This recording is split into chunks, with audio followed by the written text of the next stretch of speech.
mon fiancé a annulé notre mariage en allemand pour son amour d'enfance, convaincu que je ne comprenais rien. J'ai pris le micro, les félicité en allemand impeccable, puis j'ai enchaîné dans cette autre langue pour les bénir. Dans le grand salon de réception, les lustres en cristal brillaient d'un éclat aveuglant et perçant. Arthur le Grand se tenait devant une pyramide de champagne à 9 étages. Serrant le microphone, il sourit à la délégation d'investisseurs allemands en contrebas et annonça en allemand courant « Je suis profondément désolé, mais la mariée d'aujourd'hui n'est pas Clara Dubois. » Il se retourna et prit la main de Chloé Moreau, son expression si tendre qu'on aurait dit que l'homme qui venait d'échanger des alliances avec moi il y a quelques minutes n'avait jamais existé. Dans le public, le visage de ma mère pâlit. Elle ne comprenait pas la langue, mais elle pouvait lire l'ambiance aux murmures et aux halètements brusques qui parcouraient les invités. Arthur me regarda, un sourire confiant et triomphant jouant au coin de ses lèvres. Chloé s'appuya fermement contre son bras, ses yeux brillant d'une satisfaction malveillante, comme si elle admirait une vieille robe enfin jetée à la poubelle. Ils étaient absolument certains que je ne comprenais pas l'allemand. Je fixai son visage profondément calculateur, levai lentement la main et pris le microphone devant moi. 01. Il y a 3 mois, j'ai vu Chloé Moreau pour la première fois dans le salon exécutif pendant une pause de réunion du conseil d'administration chez Technologie Médicale Avancée. Elle portait une robe ivoire, un bracelet d'émeraude exquis étincelant froidement à son poignet sous les lumières encastrées. Quand elle souriait, une légère fossette apparaissait sur sa joue gauche. Quand Arthur me la présenta, son ton était aussi désinvolte que s'il introduisait une plante en pot. Clara, voici Chloé Moreau. Nous avons grandi ensemble. Elle vient de rentrer d'Allemagne et dirigera nos partenariats internationaux. Chloé tendit la main. Ses ongles étaient parfaitement manucurés et propres, mais sa paume était aussi froide qu'une feuille de glace mince. J'ai entendu Arthur parler de vous pendant longtemps. Il dit que vous êtes incroyablement compétente. Elle souligna le mot compétente avec un léger ton condescendant, ses yeux me scrutant depuis mon blazer noir standard jusqu'au carnet usé dans mes mains. Je lui serrai la main et offris un sourire poli. Monsieur Legrand est généralement un homme de peu de mots quand il s'agit de louanges. S'il parvient à prononcer 2 mots, cela signifie que je suis toujours utile à l'entreprise. Le front d'Arthur tressaillit légèrement. Il n'aimait pas que mes mots soient trop tranchants devant des étrangers. Il me préférait docile, silencieux et fiable, comme un serveur qui ne produirait jamais de code d'erreur. Il y a 2 ans, j'ai rejoint le Grand Médical avec l'algorithme essentiel de notre système de navigation neurochirurgicale mini-invasive. À l'époque, le Grand Médical n'était qu'une entreprise de taille moyenne qui vivait de l'importation et de la distribution de dispositifs médicaux étrangers. L'argent était si serré que nous devions faire fonctionner la climatisation à tour de rôle dans le bâtiment de R&D. Arthur se tenait devant les investisseurs, présentant des visions, parlant de briser les monopoles et promettant de rendre les équipements de haute précision accessibles aux hôpitaux du quotidien. Je m'asseyais au dernier rang, réécrivant ses présentations diapositive par diapositive jusqu'à 3 heures du matin. Quand le projet obtint enfin l'approbation clinique, le cours de l'action de Le Grand Médical tripla. Arthur passa de fondateur en difficulté à prodige de la technologie médicale acclamé par les médias. Le jour où il demanda ma main, il laissa un bouquet de gypsophiles devant la porte du laboratoire. Il dit, « Clara, je te dois un foyer digne de ce nom. » En regardant le bout de ses oreilles, rougies par le vent froid et mordant, j'acquiesçai. Rétrospectivement, ce qui touche le plus une personne n'est jamais un grand vœu théâtral. C'est la simple tasse d'eau chaude que l'on vous tend lorsque vous êtes au plus bas. Mais une fois que l'eau est froide, la tasse est rincée pour servir le vin d'un autre. Le jour de la réunion du conseil, des représentants de Wernern Capital, un fonds allemand de premier plan, sont arrivés pour négocier un investissement majeur en capital et une acquisition. Arthur avait besoin d'une présentation technique suffisamment convaincante pour conclure l'affaire. Il me glissa les dossiers de la réunion sur la table, son ton portant son mélange habituel d'intimité et d'autorité. Clara, rassemble la documentation sur la propriété intellectuelle sous-jacente des brevets. Il serait préférable que tu puisses joindre également le certificat de séquestre du code source. Ma main s'arrêta sur la page pendant une fraction de seconde. Pourquoi remettrions-nous le certificat de séquestre du code source à un investisseur externe? Arthur se pencha en arrière dans sa chaise, ses luxueux boutons de manchette captant la lumière. Ils effectuent une diligence raisonnable. Le fait de le retenir donnerait l'impression que nous avons quelque chose à cacher. Je levai les yeux pour croiser les siens. La diligence raisonnable couvre les résumés. Les documents propriétaires essentiels appartiennent au registre sécurisé, pas à un dossier externe. Assise en face de nous, Chloé posa élégamment sa tasse de café. Clara, les fonds internationaux privilégient l'efficacité. Ils n'opèrent pas avec le genre de paperasse bureaucratique à laquelle vous êtes peut-être habitué localement. Elle sourit et cligna des yeux innocemment. Vous n'avez probablement jamais traité une fusion-acquisition transfrontalière de cette envergure auparavant. La prudence est excellente, mais être trop rigide ne fera que retenir Arthur. Plusieurs cadres autour de la table baissèrent la tête pour regarder leurs documents, sans parvenir à réprimer les sourires qui jouaient sur leurs lèvres. Ils connaissaient tous mes origines modestes. Mon père est décédé tôt, et ma mère avait géré une modeste pharmacie indépendante pendant 20 ans. Pour eux, quelqu'un comme moi était à des années-lumière du droit des sociétés internationales à enjeux élevés. Je ne pris pas la peine d'expliquer. Je fermai simplement le dossier. Envoyez-moi la liste de contrôle de la diligence raisonnable de Wernern Capital. Je préparerai les documents strictement dans les limites légales. Arthur me regarda, un éclair d'impatience traversant ses yeux. Clara, ne complique pas une affaire simple. Je posai mon stylo avec un clic sec et discret. Simplifier une violation de conformité ne la rend pas magiquement légale. La pièce devint silencieuse pendant un battement de cœur. Le sourire de Chloé se figea sur son visage, ses doigts traçant inconsciemment le bord de sa tasse de café. La chaleur quitta entièrement le visage d'Arthur. Après la levée de la séance, il m'a accosté dans le couloir. Dehors, par les fenêtres allant du sol au plafond, le ciel était couvert. La pluie frappait la vitre comme une succession rapide de minuscules clous. C'était quoi, ça, à l'intérieur? J'ai arrêté de marcher. Exactement ce que ça semblait être. Il baissa la voix, son ton durcissant avec une pointe aiguë d'ego blessé. Chloé vient de rejoindre l'entreprise. Était-il vraiment nécessaire de l'humilier publiquement comme ça? J'ai fixé la petite épingle qui ornait son col. C'était un cadeau d'anniversaire que je lui avais acheté l'année dernière avec ma toute première prime de projet. Je réduis les risques juridiques. Tu es juste jalouse. Au moment où ces mots sont sortis de sa bouche, il s'est légèrement figé, réalisant ce qu'il avait dit. J'ai eu l'impression qu'un fil fin s'était resserré autour de ma poitrine, m'étouffant, mais je n'ai pas prononcé un mot. Voyant mon silence, Arthur le prit pour une confession, et en rajouta. Tu n'as jamais été comme ça avant. J'ai levé les yeux pour croiser les siens. Je n'ai jamais eu non plus à me protéger de toi. Son expression a changé instantanément. Cette nuit-là, je suis retourné à mon appartement, j'ai déverrouillé mon coffre-fort et j'ai sorti un disque dur externe noir. À l'intérieur se trouvaient tous les journaux de RD, les eurodatages numériques, les récépissés de brevets internationaux et les enregistrements de sauvegarde cryptés auprès d'une agence de séquestre tierce pour le projet Lumière Blanche. Ce qu'Arthur ne réalisait pas, c'est que la technologie révolutionnaire de navigation neuronale, le joyau de Legrand Médical, n'appartenait pas à Legrand Médical, et ne lui appartenait certainement pas. Elle appartenait entièrement à ma société holding offshore, Polari Medtech. Legrand Médical ne possédait qu'un droit de licence exclusif non transférable de 5 ans. C'était la dernière sagesse que mon père m'avait transmise sur son lit de mort.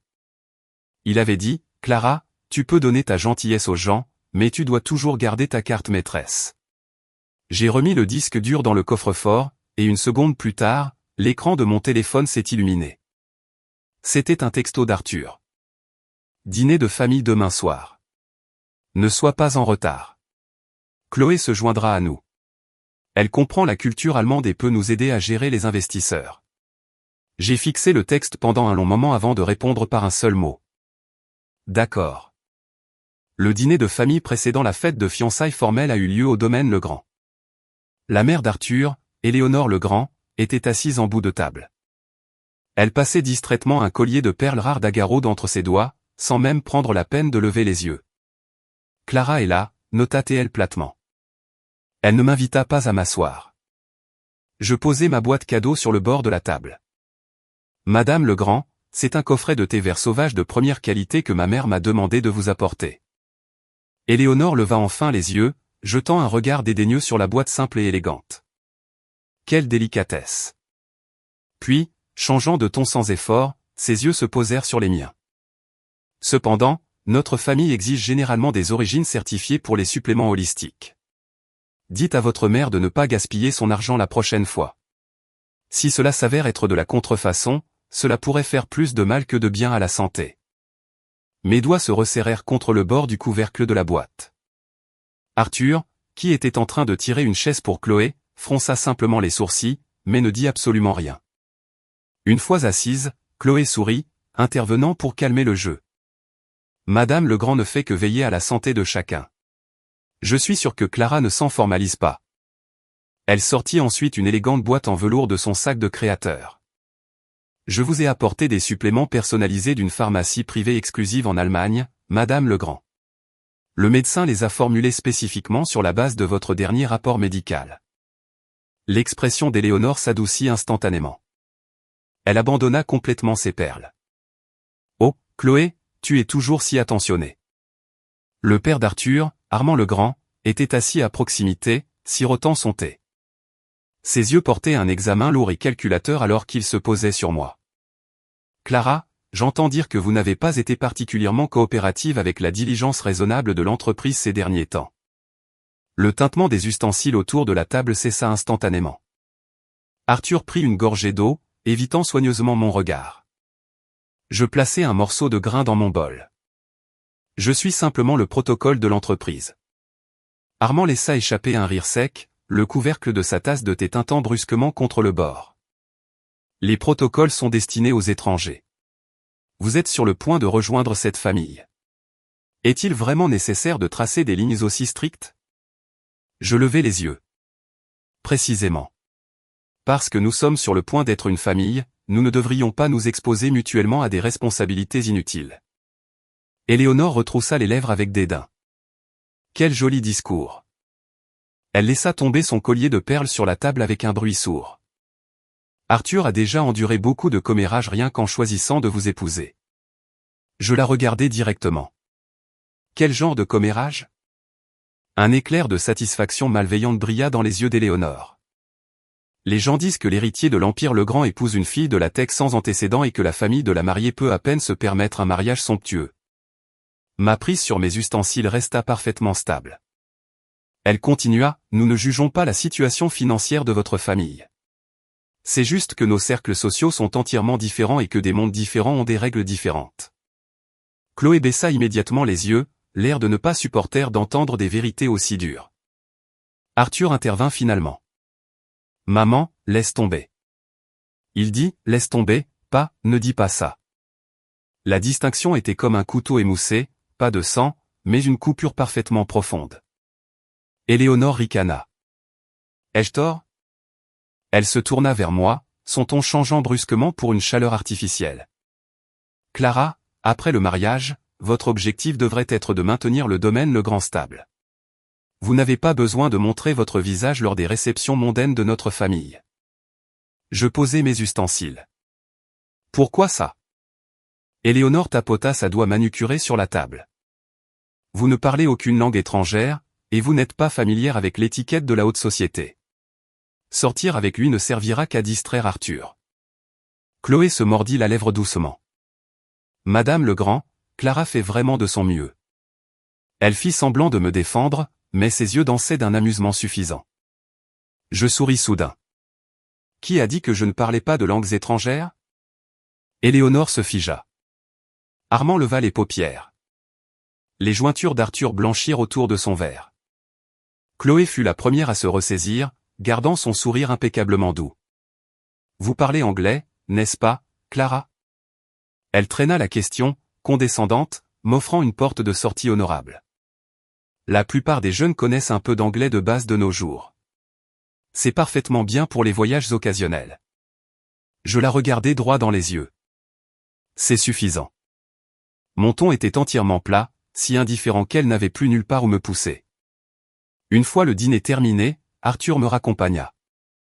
Le vent d'automne bruissait à travers les arbres massifs de la cour, éparpillant les feuilles autour de ses chaussures en cuir sur mesure. Il m'ouvrit la portière de la voiture, mais ne me laissa pas encore monter. Clara, tu n'aurais pas dû répondre à ma mère ce soir.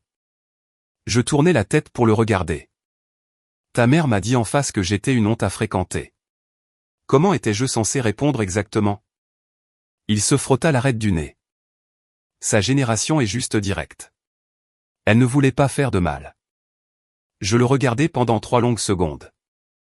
Arthur, trouver des excuses pour la personne qui a causé le mal est toujours plus facile que de défendre la personne qui a été blessée, n'est-ce pas?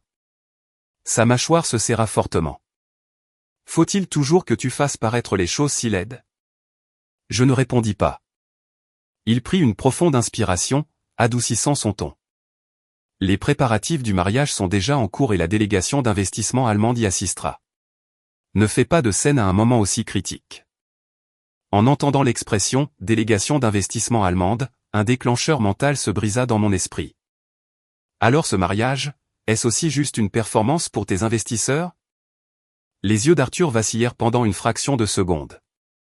C'était incroyablement bref, si rapide que n'importe qui d'autre l'aurait attribué à un jeu de lumière. Mais en tant qu'ingénieur qui construisait des algorithmes, toute ma vie était dédiée à isoler les anomalies du bruit de fond. Bien sûr que non, dit-il. C'est juste faire d'une pierre deux coups. J'acquiesçai. Je vois. Faire d'une pierre deux coups en leur montrant ta vie personnelle stable, ton équipe d'ingénieurs stables et une épouse docile qui continuera à générer de la propriété intellectuelle pour le grand médical indéfiniment. Le visage d'Arthur s'assombrit complètement. Clara Dubois, tu deviens entièrement paranoïaque ces derniers temps. J'ouvris la portière de la voiture. Peut-être que je me réveille enfin. Alors que la voiture s'éloignait du domaine Legrand, j'aperçus Chloé debout sous les lumières du Porsche dans le rétroviseur. Elle était drapée dans le par-dessus d'Arthur, ses doigts tenant délicatement les revers. Son regard traversa son épaule, se fixant sur les feux arrière de ma voiture. Ce n'était pas le regard d'une victorieuse. C'était le regard d'un chasseur observant les mâchoires du piège se refermer. Quand je suis rentré à mon appartement, un email anonyme m'attendait dans ma boîte de réception. Il ne contenait qu'une seule phrase. Chloé Moreau est en pourparlers actifs avec Wernern Capital. Elle a une copie de votre carte d'architecture d'algorithme de base. En pièce jointe, il y avait une photographie prise secrètement. Sur la photo, Chloé était assise dans un coin d'un café faiblement éclairé en face du directeur général de Wernern Capital pour les marchés asiatiques. Étendu sur la table entre eux se trouvait un diagramme technique. Dans le coin supérieur droit de cette page exacte se trouvait une notation de somme de contrôle triangulaire unique, un raccourci personnel que j'utilisais dans toutes mes ébauches. Le sang dans mes veines se glaça. Je n'ai pas appelé Arthur tout de suite. Au lieu de cela, j'ai démarré mon ordinateur portable et j'ai affiché les journaux d'accès interne de l'entreprise. À 1h17 du matin, les identifiants exécutifs d'Arthur avaient été utilisés pour télécharger un fichier de référentiel restreint. À 1h23 du matin, ce même fichier a été transféré à l'adresse email temporaire de Chloé. J'ai fixé l'écran sans cligner des yeux. Dehors, la pluie avait cessé. Les traînées d'eau résiduelles sur la vitre étaient illuminées par les lampadaires, ressemblant à un réseau de fractures profondes. J'ai exporté tous les journaux système, les ai compilés dans un paquet crypté et les ai envoyés à mon avocat, Julien Moreau. Dès que la transmission a été effectuée, j'ai envoyé un message au coordinateur du mariage. Réservez-moi un canal de dérivation de secours indépendant et isolé pour l'audio et les écrans principaux du lieu. Le coordinateur a répondu presque instantanément. Mademoiselle Dubois, tout ajustement des commandes audiovisuelles nécessite l'approbation du marié. J'ai tapé froidement en retour. Non, ce n'est pas le cas. Je paie la facture en totalité. 3 secondes plus tard, j'ai ajouté, si quelqu'un demande, dites-leur que c'est un segment surprise prévu par la mariée. La première fois que Chloé a directement tenté de me piétiner, ce fut lors d'une réunion générale au centre de R.D. Legrand. Elle monta sur scène sous son titre de vice-présidente des partenariats internationaux. Derrière elle, l'énorme écran de projection affichait les mots « Stratégie de lancement mondial pour le projet Lumière Blanche ». Au moment où la première diapositive apparut, Marc Durand, notre directeur R&D, devint livide. Il s'agissait d'un modèle d'itération de parcours clinique interne qui n'existait que dans mon équipe d'ingénieurs immédiate.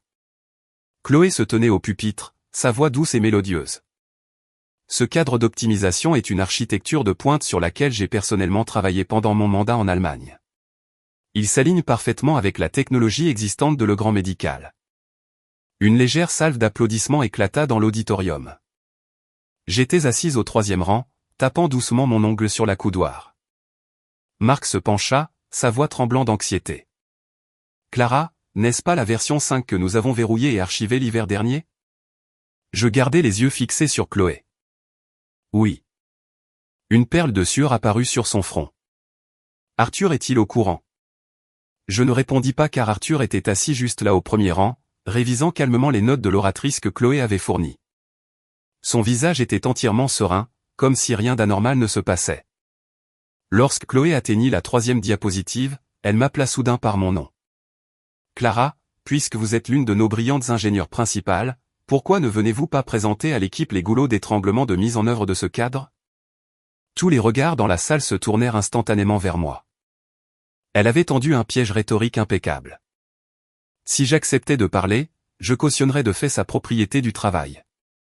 Si je refusais, je serais dépeinte comme un obstacle aigri et peu coopératif à l'expansion mondiale de l'entreprise. Je me levai, lissant nonchalamment mes manchettes. J'adorerais. Un éclair de triomphe traversa les yeux de Chloé. Je montai sur scène et pris le pointeur de sa main. Ce cadre présente en effet plusieurs défauts d'exécution critiques. Je commençai. Je fis apparaître sa 3e diapositive. Tout d'abord, les voix ici sont complètement inversées. Le sourire sur le visage de Chloé se figea. Je cliquai sur la 4e diapositive. Deuxièmement, les directives cliniques réglementaires allemandes ne définissent jamais les seuils de sécurité basés sur le crâne de cette manière. C'est une erreur de débutant qui ne pourrait être commise que par quelqu'un qui n'a jamais réellement examiné les journaux chirurgicaux originaux bruts. Une vague de halètements brusques parcourut le public. Marc pouvait à peine cacher son sourire. Je cliquai sur la page suivante. Troisièmement, cette notation de somme de contrôle triangulaire dans le coin inférieur droit est une habitude personnelle. Je me retournai pour la regarder dans les yeux. Madame la vice-présidente Moreau, si c'est une solution de pointe sur laquelle vous avez collaboré en Allemagne, pourquoi porte-t-elle ma signature mathématique personnelle? Les pupilles de Chloé se contractèrent violemment. Elle retrouva rapidement son calme, bien que ses jointures blanchirent alors qu'elle serrait fermement le microphone. Clara, vous avez mal compris. Ces documents proviennent directement des archives de l'entreprise. Elle baissa les yeux vers Arthur. Arthur, s'il vous plaît, clarifiez. Arthur se leva, le visage sombre comme le tonnerre. La documentation a bien été tirée de nos dossiers internes de l'entreprise, déclara-t-il. Je le regardai. Le matériel archivé ne donne à personne le droit de le plagier sous son propre nom. Le regard d'Arthur était glacial. Ce n'est pas le moment de se quereller sur des détails administratifs. Je lâchai un léger rire. La propriété intellectuelle est un détail pour vous. L'auditorium devint si silencieux que le léger bourdonnement du ventilateur de refroidissement du projecteur résonna clairement. Arthur traversa la scène et reprit le pointeur de mes mains. Clara, le projet Lumière Blanche ne vous appartient pas seul. Il se tourna pour s'adresser à toute la salle. Chaque innovation produite ici appartient entièrement à la plateforme Legrand.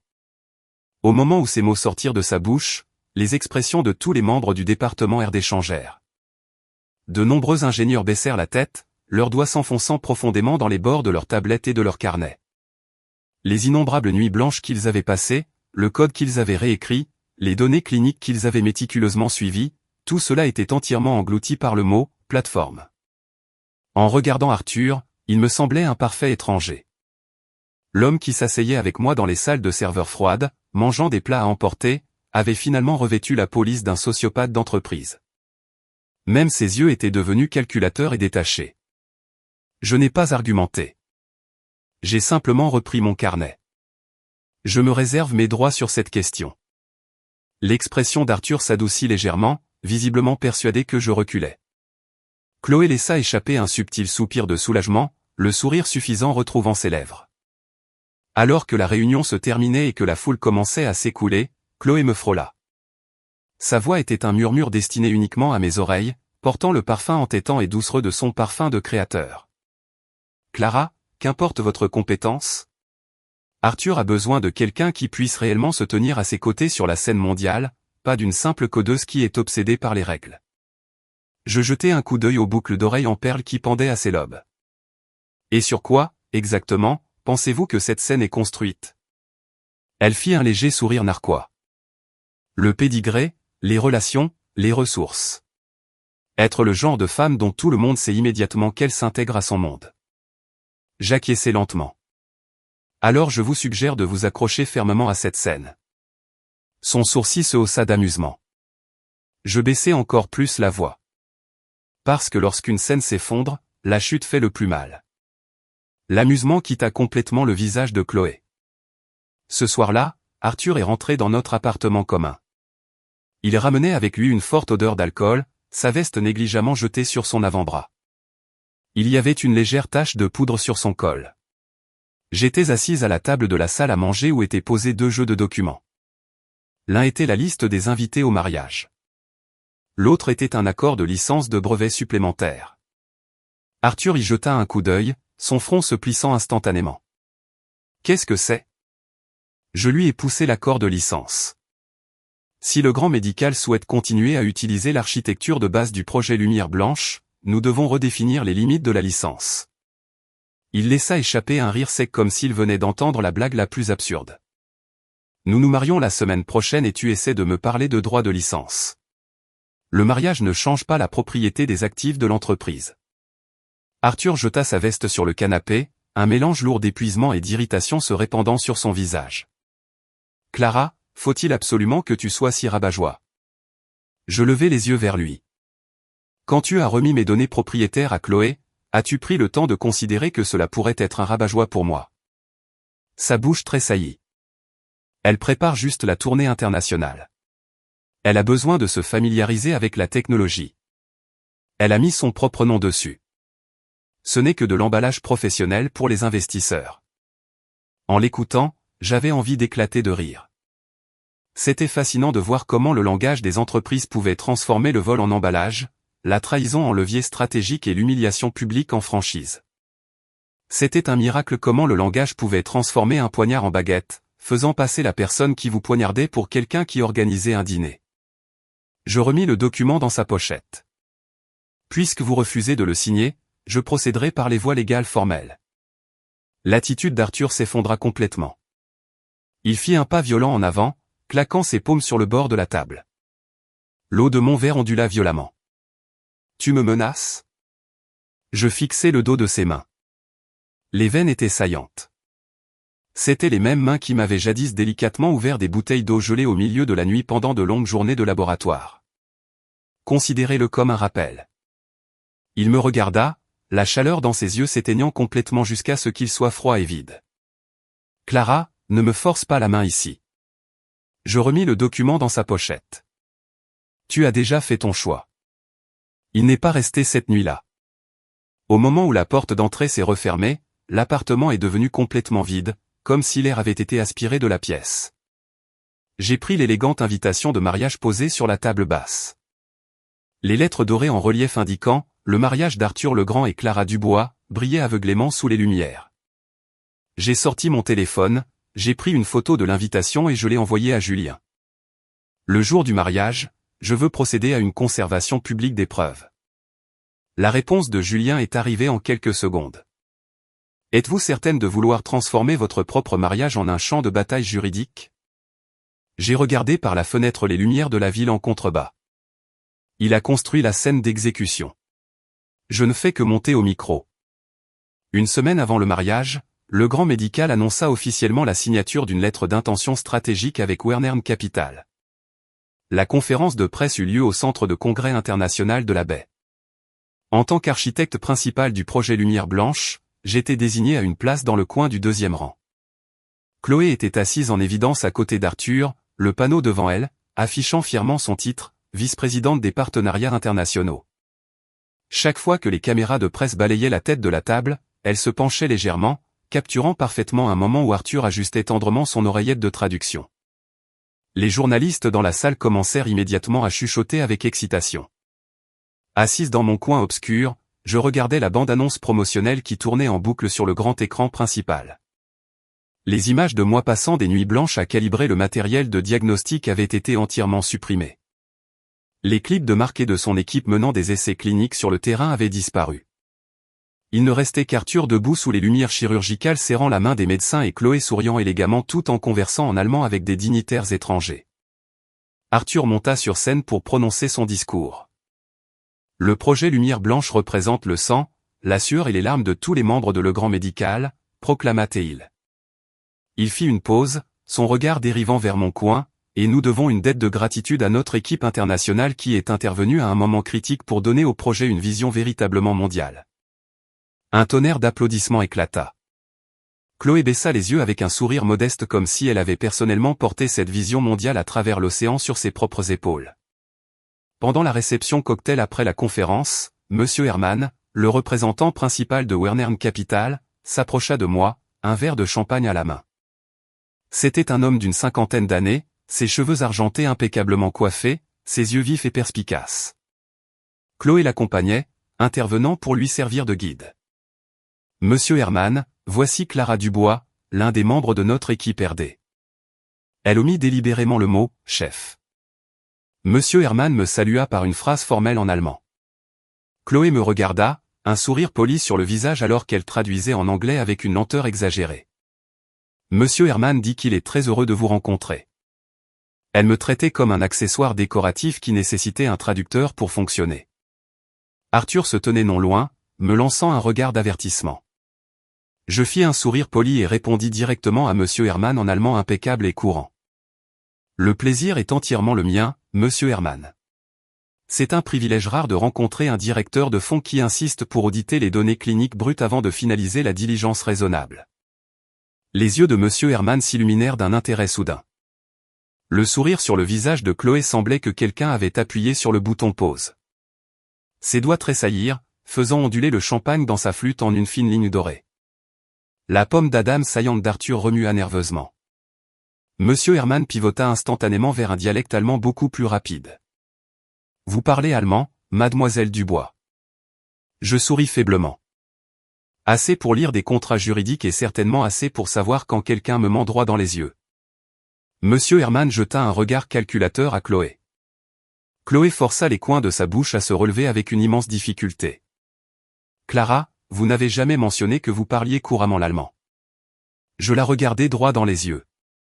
« Vous n'avez jamais demandé. » Monsieur Herman enchaîna immédiatement avec 3 questions techniques très spécifiques concernant l'architecture de notre logiciel. J'abordai chacune d'elles en allemand précis, soulignant sans difficulté une ambiguïté critique et massive dans la lettre d'intention actuelle concernant la portée des droits de licence des algorithmes de base. Le comportement de Monsieur Herman passa de la politesse d'entreprise standard à une gravité absolue. Il me tendit la main. « Mademoiselle Dubois, j'aimerais fixer un rendez-vous privé avec vous demain matin. » Avant que je puisse répondre, Arthur s'était précipité, s'immisçant dans la conversation. « Monsieur Herman, Clara est actuellement absorbée par les préparatifs de notre prochain mariage. Chloé est bien mieux placée pour gérer toute discussion technique approfondie avec votre équipe. » Monsieur Herman le regarda, un sourcil légèrement arqué. Et pourtant, c'est mademoiselle Dubois qui a réellement répondu à mes questions. Cette phrase unique fut comme une aiguille perçant le ballon méticuleusement gonflé d'Arthur. Alors qu'Arthur réussissait à garder son visage impassible, ses doigts se resserrèrent autour de son verre jusqu'à ce que ses jointures deviennent exsangues. Au moment où la réception se termina, il m'entraîna sur la terrasse. L'air nocturne était glacial. La grille étendue des lumières de la ville en contrebas ressemblait à une toile d'or froissée. « Combien de choses me cachez-vous encore » exigea-t-il, sa voix un murmure rauque. « À quoi exactement vous attendiez-vous que je sois capable » ripostai-je. « Clara, si tu parlais allemand, pourquoi diable ne me l'as-tu pas dit ? Pour te faciliter la tâche d'annuler notre mariage en allemand dans mon dos ?» L'expression d'Arthur se brisa violemment. À cet instant précis, ses pupilles se contractèrent comme frappées par une lumière soudaine et aveuglante. Je savais que ma flèche avait atteint la cible. Il retrouva son calme avec une rapidité alarmante. « De quelles absurdités parlez-vous » Je fis un demi-pas de plus vers lui. « Qu'est-ce que vous et Chloé comptez annoncer sur le lieu du mariage » Ses lèvres s'entr'ouvrirent légèrement, mais aucun son n'en sortit. Le vent fouetta mes cheveux sur mon visage, la mèche me piquant la joue. Arthur laissa soudain échapper un léger rire sans humour. C'était un son faible et épuisé. « Clara, tu es si intelligente, c'est épuisant. » Je le regardai calmement. « Alors, tu cherches à me remplacer par quelqu'un de moins épuisant. » Il resta silencieux. Le silence était sa confession. Après une demi-minute de calme étouffant, il parla enfin. Wernern Capital accorde une immense valeur aux canaux de distribution européens que la famille de Chloé contrôle. Le grand médical a désespérément besoin de cette opportunité. Je ne te laisserai pas les mains vides. Je sentis mon cœur faire un seul battement lourd. Ce n'était pas de la douleur. C'était le bruit d'une lourde chaussure qui tombait enfin sur le sol. Et comment comptez-vous exactement ne pas me laisser les mains vides? Arthur regarda dans l'obscurité, sa voix passant complètement à un ton d'affaires froid et transactionnel. Nous pouvons reporter l'enregistrement de notre certificat de mariage légalement. Extérieurement, nous maintiendrons la relation. Une fois que le projet Lumière Blanche aura réussi son offre publique, je vous accorderai un bloc substantiel d'incitation en capital. J'ai failli applaudir son audace pure. Laisser à un narcissique d'entreprise le soin de rebaptiser la trahison en solution stratégique, d'emballer l'humiliation dans une clause contractuelle et de s'attendre à ce que vous signiez sur la ligne pointillée. Qu'en est-il de la cérémonie de mariage, ai-je demandé. Il évita mes yeux. La cérémonie pourrait nécessiter des ajustements structurels. Des ajustements à quoi? Il ne pouvait se résoudre à le dire, alors je le dis à sa place, l'ajuster pour que ce soit un mariage entre vous et Chloé Moreau. Le visage d'Arthur devint complètement exsangue. Un léger bruissement vint de derrière les portes de la terrasse. Chloé se tenait là, une flûte de champagne à moitié vide dans sa main. Elle avait clairement entendu la dernière phrase. Après un bref moment de panique, elle se détendit complètement, un léger sourire se répandant sur son visage. Clara, puisque vous savez déjà, cela ne sert à rien de faire semblant. Elle marcha aux côtés d'Arthur, sa voix douce et dégoulinante de fausse sympathie. Arthur et moi sommes simplement plus compatibles avec le monde dans lequel il évolue. Je regardai Arthur. Il n'offrit pas un seul mot de démenti. Ne vous inquiétez pas, continua Chloé. Nous reconnaissons tout ce que vous avez apporté à l'entreprise. La corporation vous indemnisera généreusement. Je lâchai un léger rire. Nous. Le mot frappa l'air, faisant raidir visiblement l'expression de Chloé. Arthur ferma les yeux hermétiquement. Clara, ne rendons pas ça laid. Je tournai les talons et m'éloignai. Il m'appela. Le jour de la cérémonie, je m'attends à ce que vous conserviez votre dignité. Je ne pris pas la peine de me retourner. La dignité, lorsqu'elle est accordée à quelqu'un qui la mérite, s'appelle la grâce. Lorsqu'elle est accordée à l'impudique, ce n'est rien d'autre que de la complaisance. Ce soir-là même, j'ai ajouté le département de conformité mondiale de Wernern Capital à une chaîne de mails sécurisée en copie carbone. L'objet ne contenait que 5 mots, risque de propriété intellectuelle du projet Lumière Blanche. 3 documents étaient joints. Le premier était le contrat de licence originale non expurgé entre le Grand Médical et Polari Medtech. Le second était le journal système médico-légal montrant le compte d'Arthur téléchargeant les référentiels techniques restreints. Le troisième était une comparaison diapositive par diapositive montrant comment les présentations de Chloé correspondaient mot pour mot à mes journaux d'ingénierie privée. Avant d'appuyer sur envoyer, je suis resté au-dessus du bouton pendant 10 secondes. Puis j'ai cliqué sur confirmer. L'écran a clignoté. Message envoyé avec succès. Mon téléphone a sonné immédiatement. C'était Julien. Wernern Capital va absolument exploser, a-t-il dit sans préambule. Laissez-les exploser. Le Grand Médical va paniquer complètement. Laissez-les brûler. Julien est resté silencieux à l'autre bout pendant un bref instant. Pour le lieu du mariage, j'ai arrangé la présence d'une équipe de notaires publics et d'enquêteurs en conformité d'entreprise. Ils s'enregistreront sur la liste des invités, déguisés en consultants d'entreprise. Parfait, ai-je répondu. Le système de dérivation de secours du lieu est entièrement opérationnel, a-t-il ajouté. Le canal audio 2 est entièrement entre vos mains. Procédez comme prévu. Faut-il prévenir votre mère à l'avance, a-t-il demandé gentiment. Non. Ma mère avait enduré beaucoup trop d'épreuves dans sa vie. Je ne voulais pas qu'elle passe la semaine à agoniser sur ma douleur à l'avance. Je voulais qu'elle voie de ses propres yeux comment les personnes qui avaient profité de sa fille seraient forcées de cracher tout ce qu'elles avaient volé. Le jour du mariage, la grande salle de bal du parc Hayat Bayview fut transformée en un paradis blanc et or. 3000 roses blanches bordaient l'allée, leur parfum lourd dans l'air comme une couverture de neige coûteuse. J'étais assise dans la suite nuptiale, drapée dans une robe blanche immaculée. La femme dans le miroir était impeccablement maquillée, ses yeux clairs et dénués de toute trace de vulnérabilité. La maquilleuse ajusta délicatement mon voile, sa voix feutrée et respectueuse. « Vous êtes absolument époustouflante, mademoiselle Dubois. » Je souris doucement. « Merci pour votre excellent travail. » La porte s'ouvrit. Éléonore Legrand fit irruption dans la pièce, flanquée de 2 matrones de la haute société couvertes de diamants et de perles. Elles m'aperçurent et firent quelques compliments superficiels sur la robe avant que leur regard ne se pose simultanément sur mes poignets. Ils étaient nus. Le front d'Éléonore se plissa en un profond froncement. « Où est le bracelet émeraude antique que j'avais demandé à Arthur de vous donner ?» Je rencontrai son regard à travers le miroir. J'ai choisi de ne pas le porter. L'expression d'Éléonore tomba instantanément. Aujourd'hui est le jour le plus important de la carrière d'Arthur. Se présenter sans un seul bijou de famille Legrand. Essayez-vous de faire croire à la presse que nous vous maltraitons? Je pris mes boucles d'oreilles sur la coiffeuse. J'avais simplement peur de le perdre. L'une des matrones à côté d'elle se couvrit la bouche, laissant échapper un petit rire condescendant. Eh bien, quand les jeunes femmes viennent de milieux modestes, les choses précieuses ont tendance à les mettre mal à l'aise. C'est tout à fait naturel. Éléonore ne fit rien pour l'arrêter. Elle lissa simplement son châle de créateur, validant silencieusement l'insulte comme parfaitement appropriée. J'attachai les boucles d'oreilles, le clic net et discret du fermoir métallique résonnant clairement dans la suite silencieuse. Ce bracelet émeraude était porté par Chloé Moreau lors d'un dîner privé pas plus tard qu'hier soir, remarquai-je nonchalamment. Éléonore se figea en plein mouvement. La couleur quitta le visage d'Éléonore, le transformant en une teinte tachetée de rouge et de blanc. Les sourires des 2 matrones disparurent instantanément, leurs yeux s'agitant d'avant en arrière dans une communication silencieuse frénétique.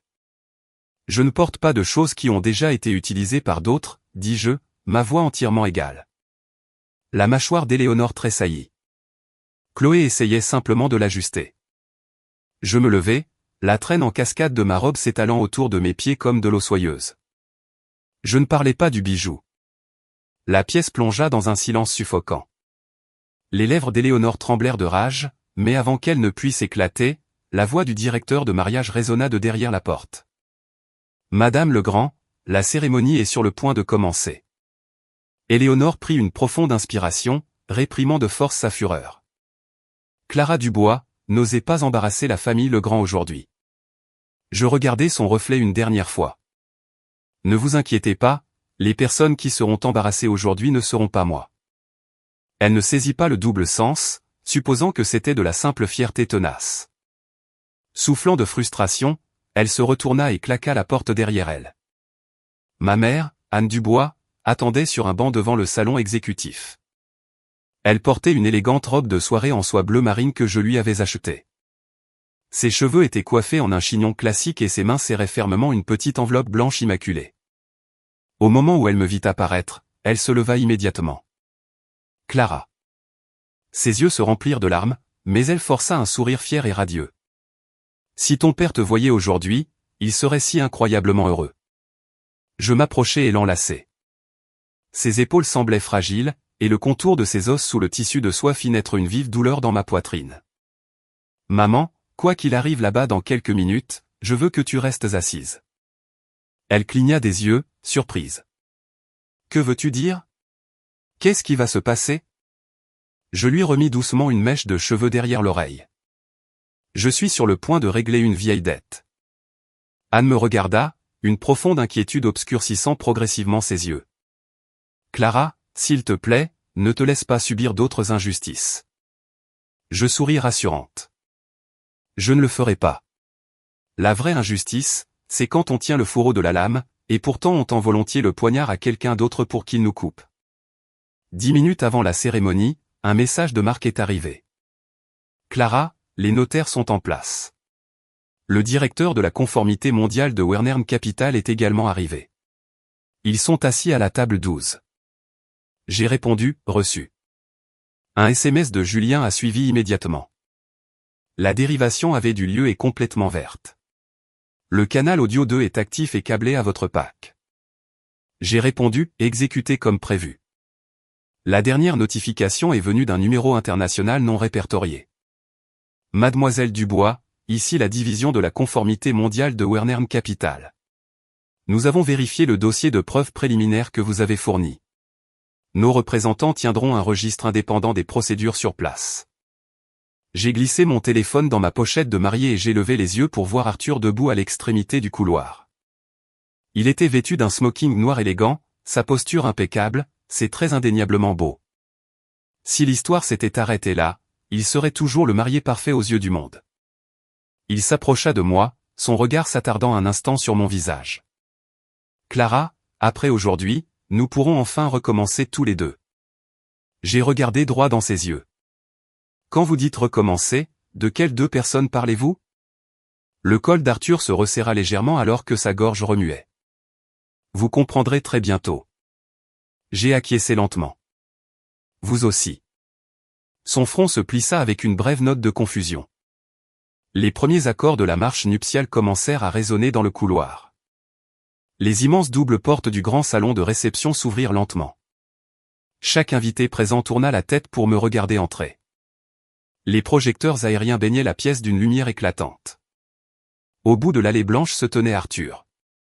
Assise au premier rang se trouvait Chloé Moreau, radieuse dans une robe de soirée champagne dorée, une petite rose blanche épinglée soigneusement sur son cœur. Elle n'était pas demoiselle d'honneur aujourd'hui, mais elle ressemblait plus à la mariée que quiconque dans la pièce. Je m'avançai dans l'allée, ma traîne balayant doucement les pétales blancs épars à chaque pas. Des murmures d'admiration parcoururent la foule. Des téléphones furent levés tout autour, prêts à immortaliser ce que les invités supposaient être le mariage le plus prestigieux et le plus parfait de la haute société de la saison. Le maître de cérémonie prononça un discours d'ouverture enthousiaste et émouvant. Et maintenant, nous invitons le marié, Monsieur Arthur le Grand, à partager ses vœux d'amour éternel. Arthur prit le microphone. Il commença par quelques phrases magnifiquement rédigées en anglais, remerciant ses parents, exprimant sa gratitude aux invités de marque et réfléchissant au chemin qu'il avait mené ici. Mais quand il s'adressa à moi, il n'utilisa que 4 mots froids, Mademoiselle Clara Dubois. Quelques invités vifs d'esprit remarquèrent le changement soudain de ton, les sourires sur leurs visages s'effaçant lentement. Puis, tournant son regard vers la table 12 où siégeait la délégation d'investisseurs allemands, Arthur passa sans transition à un allemand courant et impeccable. La grande majorité des invités américains n'avaient aucune idée de ce qu'il disait, mais ils pouvaient instantanément en lire le ton. C'était le ton d'un homme rendant un verdict définitif et calculé. Arthur se tenait devant la magnifique pyramide de champagne à 9 étages, leva son microphone et annonça avec un sourire éclatant à la délégation allemande, « Je suis profondément désolé, mais la mariée d'aujourd'hui n'est pas Clara Dubois. » Il se tourna gracieusement, tendant la main à Chloé Moreau, prenant ses doigts avec une tendresse qui donnait l'impression que la femme avec laquelle il s'était tenu il y a quelques instants n'était rien d'autre qu'un fantôme. Au premier rang, le visage de ma mère se vida de sa couleur. Elle ne pouvait pas comprendre les mots allemands, mais les halètements collectifs résonnants des invités bilingues lui dirent tout ce qu'elle avait besoin de savoir. Arthur me regarda à nouveau, un sourire suffisant et triomphant se tordant au coin de ses lèvres. Chloé s'appuya fermement contre son biceps, ses yeux se levant avec une satisfaction malveillante, comme si elle admirait un chiffon jeté qui avait finalement été jeté dans l'incinérateur. Ils étaient absolument convaincus que je ne parlais pas un seul mot d'allemand. Je regardais son visage profondément calculateur, lever lentement la main et allumer le microphone dans ma main. Ma voix traversa le système de sonorisation, se répandant à travers chaque haut-parleur du grand salon de réception dans un allemand impeccable et percutant. Je souhaite à Monsieur Arthur le Grand et Mademoiselle Chloé Moreau un mariage spectaculaire. Je souhaite également qu'à partir d'aujourd'hui, vous soyez tous deux pleinement préparés à assumer l'entière responsabilité légale et pénale de l'espionnage d'entreprise, de la représentation frauduleuse et de la rupture de contrat malveillante. Le sourire sur le visage d'Arthur se brisa instantanément, la couleur s'échappant de sa peau jusqu'à ce que son visage soit gris. La main de Chloé glissa violemment de sa prise, ses doigts tremblant si fort que même la rose blanche sur sa poitrine trembla. Je ne m'arrêtai pas. Sans une seule hésitation, je passai sans transition au français, à l'espagnol, à l'arabe, au russe, au japonais, au coréen et à l'italien, délivrant la même bénédiction cinglante à chaque délégué présent dans la salle qui pouvait la comprendre. Avant que quiconque ne puisse se ressaisir, les immenses écrans centraux derrière l'hôtel s'illuminèrent violemment. Une série de documents légaux certifiés portant des cachets de notaires officiels remplit les écrans. La toute première ligne en haut de la page de titre lisait « Actionnaire unique et entité de contrôle de Polari Medtech, Clara Dubois ». Les pupilles d'Arthur se dilatèrent de pure terreur. Sa bouche s'ouvrit, mais pas un seul son n'en sortit. L'ensemble du salon de réception semblait avoir été violemment étouffé, privé d'oxygène. Les invités, qui avaient levé les mains pour applaudir, restèrent figés en l'air, leurs doigts se recroquevillant dans une gêne corporative pure. La lourde fondation d'Éléonore Legrand ne pouvait cacher la pâleur cendrée soudaine qui se répandait sur sa peau. Elle fixa les écrans, sa prise défaillant complètement alors que ses rares perles d'agaro glissaient de son poignet, se dispersant sur le sol de marbre avec un bruit fort et frénétique. Anne Dubois était assise au premier rang, l'enveloppe blanche dans ses mains froissées de profonds plis irréguliers. Elle ne pouvait pas comprendre les langues que j'avais parlé, mais elle pouvait clairement lire mon nom affiché sur les immenses écrans. Armand Legrand bondit sur ses pieds, sa chaise raclant violemment le tapis avec un grincement sourd et résonnant. « Éteignez !»« Arrêtez ça tout de suite », rugit-il au directeur du mariage. Le directeur du mariage transpirait à travers son costume, son casque crépitant de statique alors que la transpiration coulait sur ses tempes. « Monsieur Legrand, nous n'avons pas le contrôle. La dérivation principale du serveur provient d'une source externe. » Armand tourna brusquement la tête vers moi, le coin de son œil tressaillant de pure rage. Je me tenais calmement au centre de la scène, ma robe blanche immaculée, le microphone dans ma main stable sans la moindre trace de tremblement. « Ne soyez pas si pressé, monsieur Legrand. Les notaires publics que j'ai invités aujourd'hui sont bien plus qualifiés pour gérer ces procédures que le ministre. » À la table 12, une femme d'âge moyen vêtue d'un costume d'entreprise gris anthracite se leva. Elle sortit un jeu de titres de compétences officielles du gouvernement et fit un signe de tête à la salle. « Je suis Rachel Duval, une notaire publique principale mandatée par l'État. À la demande de mademoiselle Clara Dubois, mon bureau exécute actuellement une conservation formelle sur place de toutes les preuves physiques, numériques et électroniques présentées ici aujourd'hui. » Sa voix n'était pas forte, mais elle possédait un poids froid et clinique qui perçait directement les oreilles de chaque cadre présent. Le directeur de la conformité mondiale de Wernern Capital se leva ensuite. Derrière lui, 2 membres du personnel démarrèrent leurs ordinateurs portables d'entreprise, la lueur bleue froide des écrans éclairant le visage de plus en plus fantomatique d'Arthur. Monsieur Herman était assis tranquillement à sa place, retirant lentement ses lunettes et essuyant les verres avec un chiffon en microfibre. Le mouvement était d'une lenteur agonisante, et plus il était lent, plus une peur primale commençait à s'infiltrer dans les os de la famille Legrand. Arthur retrouva enfin sa voix, bien que ce ne fût qu'un murmure rauque et brisé. « Clara, vous avez mal compris. Nous pouvons discuter de ces questions d'entreprise en privé. Aujourd'hui est notre mariage. » Je regardais les pétales de rose blanc écrasés sous ses chaussures de ville sur mesure. « Quand vous avez utilisé l'allemand pour annuler notre mariage il y a quelques minutes, avez-vous pris le temps de considérer qu'aujourd'hui était notre mariage ?» Un halètement collectif aigu fut tiré par la foule. Chloé releva brusquement la tête, ses yeux s'emplissant instantanément de larmes. Clara, Arthur, n'essayaient que de protéger les actifs stratégiques de l'entreprise. Ils ne voulaient pas faire de mal. Sa voix tremblait violemment, pourtant elle s'accrochait toujours désespérément au vocabulaire de la justification d'entreprise. Protéger les actifs de l'entreprise, ripostai-je, en désignant les écrans derrière moi. D'un clic net, les écrans passèrent aux journaux de dépôt de données internes. Horodatage, identifiant d'utilisateur, nom de fichier spécifique et adresse de routage de destination étaient mis à nu, aussi clairs et nets que des vaisseaux sanguins ouverts par un scalpel.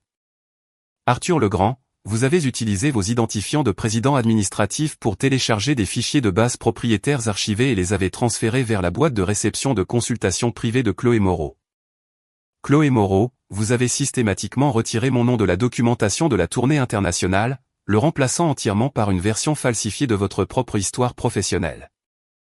Et dans la note de diligence raisonnable que vous avez tous deux soumise à Wernern Capital, vous avez frauduleusement caractérisé la licence limitée de 5 ans de Legrand Médical comme un actif mondial permanent et avez marqué une clause non transférable comme globalement cessible. À chaque clause que je prononçais, l'affichage se mettait à jour de manière transparente pour montrer la preuve médico-légale correspondante. Le choc initial parmi les invités se transforma rapidement en pure horreur. Plusieurs cadres de Legrand Médical commencèrent frénétiquement à taper sur leur téléphone, leurs doigts bougeant si vite qu'ils semblaient prêts à briser leurs écrans. Marc était assis à la table de RD, les yeux injectés de sang d'émotion, mais sa posture restait farouchement, fièrement droite. Le sang avait complètement disparu du visage de Chloé. Elle essaya de maintenir son sourire délicat et victimisé, mais ses lèvres tremblaient au-delà de son contrôle. « C'est impossible, murmura-t-elle d'une voix rauque. Comment pourriez-vous avoir accès à ces fichiers? Je la regardai du haut de l'hôtel. Parce qu'ils sont à moi, mon code, mes journaux, mes brevets, mes contrats de licence. Lorsque vous avez tous les deux volé les copies, vous avez oublié de vérifier si les originaux savaient parler. Arthur se retourna, regardant Chloé. Pour la toute première fois, ses yeux ne contenaient que de la fureur pure et non adultérée. Chloé tressaillit sous son regard, tendant instantanément la main pour lui attraper la manche. Arthur, ne l'écoute pas. Elle essaie juste de nous détruire par méchanceté. Je lâchai un sourire froid. La méchanceté est une émotion.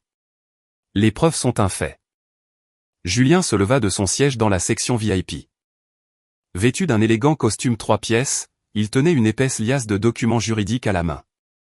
Il monta les marches de l'hôtel et plaça le premier document directement au centre de la table cérémoniale. Mesdames et messieurs, je suis Julien Moreau, conseiller juridique représentant mademoiselle Clara Dubois. Polari Medtech a officiellement signifié un avis formel de manquement grave à Legrand Medical Technologies. Avec effet immédiat, les droits de licence de base pour l'algorithme du projet Lumière Blanche sont suspendus. Legrand Medical a exactement 24 heures pour cesser et renoncer à toutes les divulgations de collecte de fonds.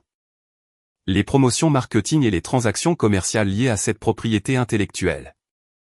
Le visage d'Armand Legrand s'effondra de pure rage. Vous n'oseriez pas. Julien ajusta ses lunettes, ses yeux entièrement détachés. Monsieur Legrand, l'article 17 de votre accord exécuté énonce clairement les termes. Tout transfert non autorisé de droits, falsification de propriété intellectuelle ou fuite de données propriétaires accorde au concédant le droit d'exécuter une résiliation immédiate. Il s'agit d'un contrat juridiquement contraignant estampillé et signé par Legrand Medical elle-même. Les lèvres d'Armand se mirent à trembler violemment. Éléonore se précipita, sa voix stridente résonnant dans la salle de bal. Clara Dubois, vous avez perdu la tête. Vous épousiez la famille Legrand. Notre famille vous a-t-elle déjà maltraité? Je la regardai. Le mot maltraité est beaucoup trop doux pour ce que vous avez fait.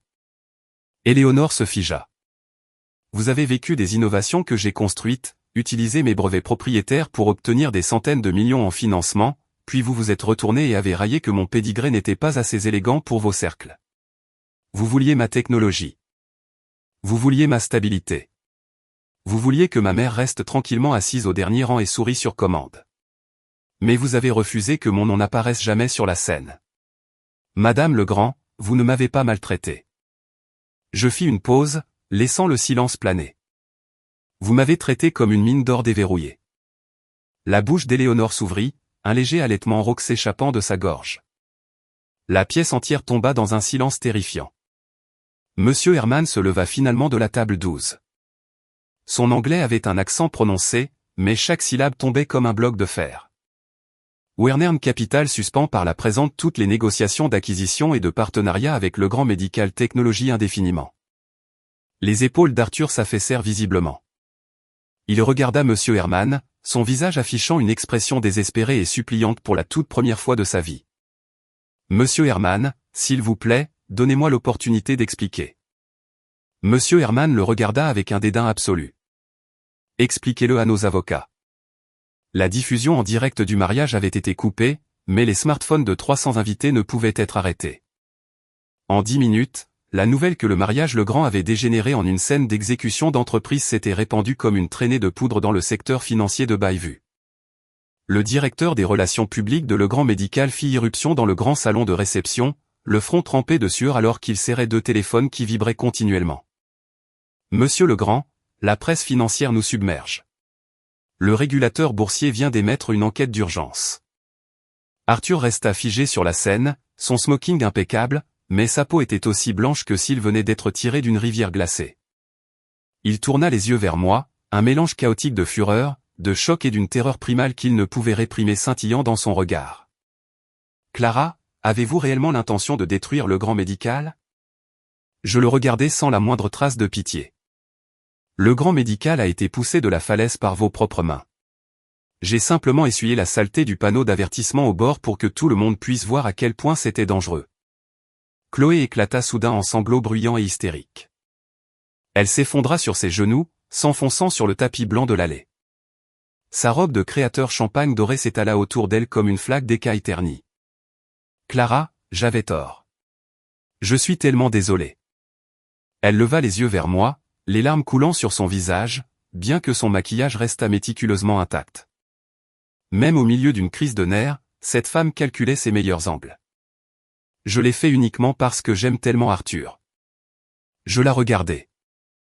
Tu l'as tellement aimé que tu as volé le travail de ma vie. Ses lèvres tremblèrent. Je ne l'ai pas volé. Je voulais juste l'aider. L'aider en forgeant des titres juridiques. L'aider à frauder un fonds de plusieurs milliards de dollars.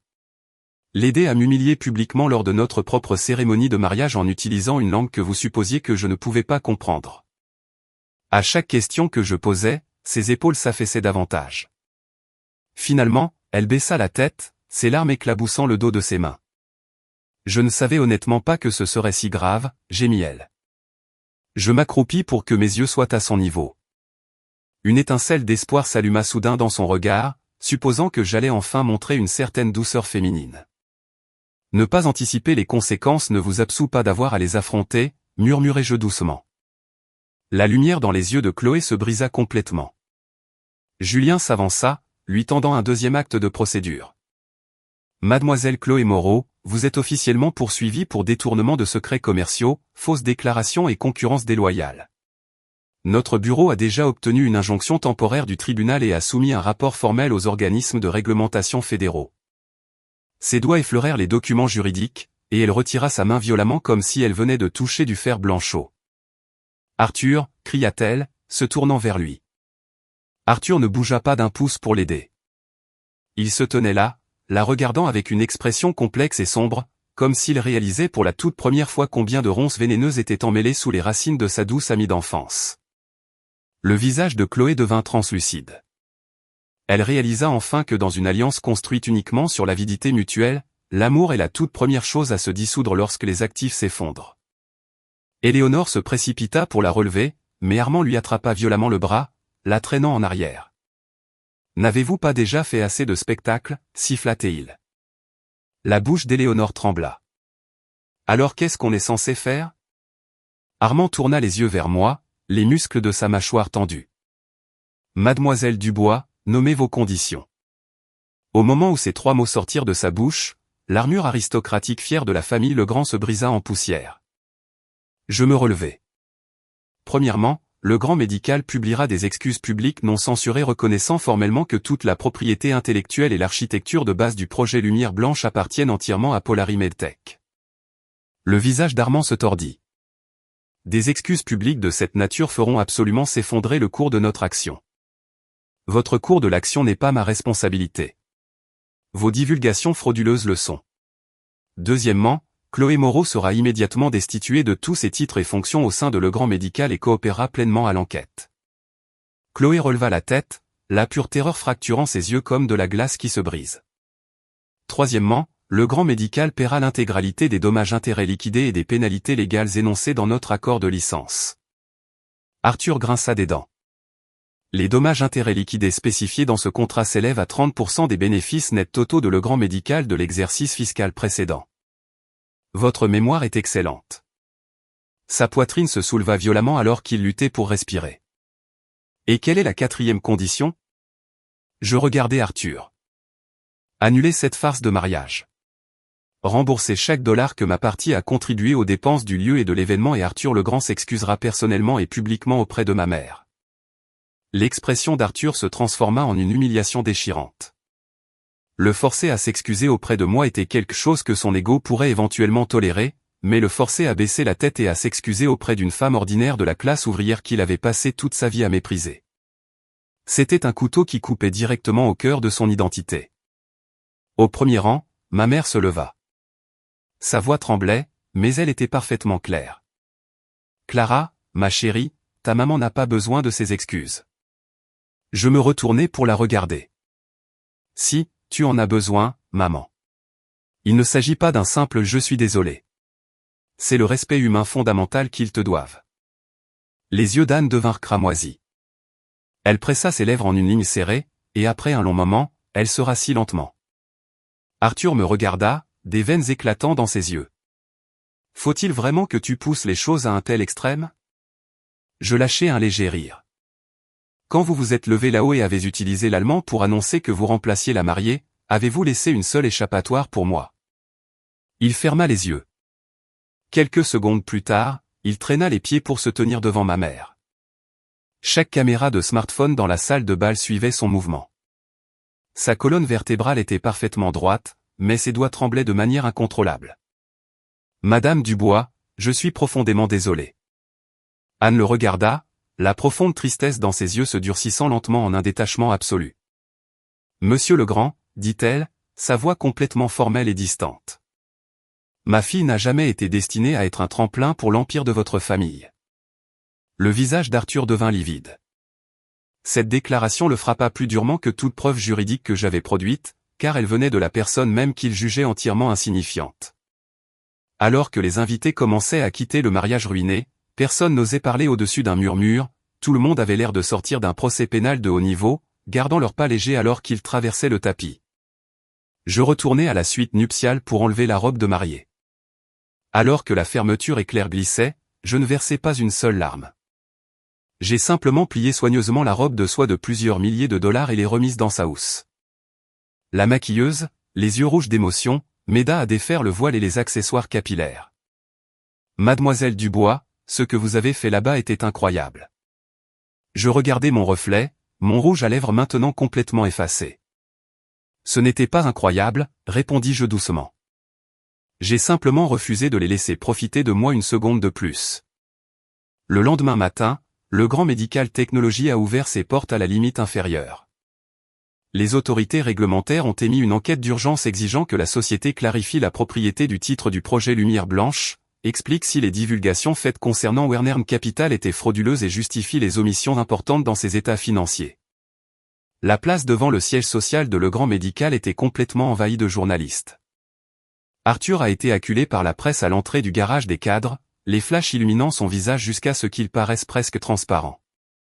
Monsieur Legrand, avez-vous effectivement admis le vol de propriété intellectuelle à votre propre mariage?